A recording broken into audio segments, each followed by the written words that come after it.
আগামী দিন কেউ যদি মনে করে ষড়যন্ত্র করে এই সরকারকে ফেলে দিবে, তার 1 নম্বর হবে আওয়ামী লীগ, কত পতিত আওয়ামী লীগ। সেই আওয়ামী লীগ যদি এখনই এটা মাথার মধ্যে রাখে, ভাই আপনারা তো গণহত্যা করেছেন, শেখ মুজিব যেমন গণহত্যা করেছিল, 40,000 বিরোধী দলের নেতা কর্মীকে 3.5 বছর খুন করেছিল, বাপের কথা কন্যা বোধহয় বলতে পারে না।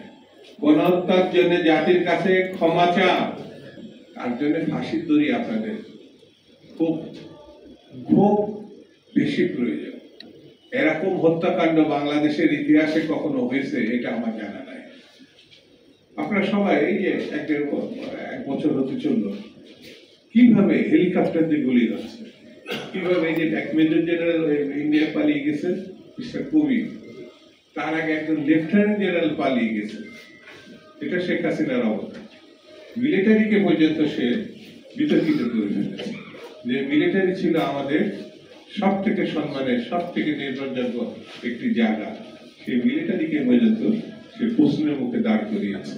সেই জন্য আমার বক্তব্য একটা সম্ভব, তাহলে সেটাও ভাবতে হবে, কিন্তু কোনো অবস্থাতে ফেব্রুয়ারি মাস অতিক্রম করা যাবে না।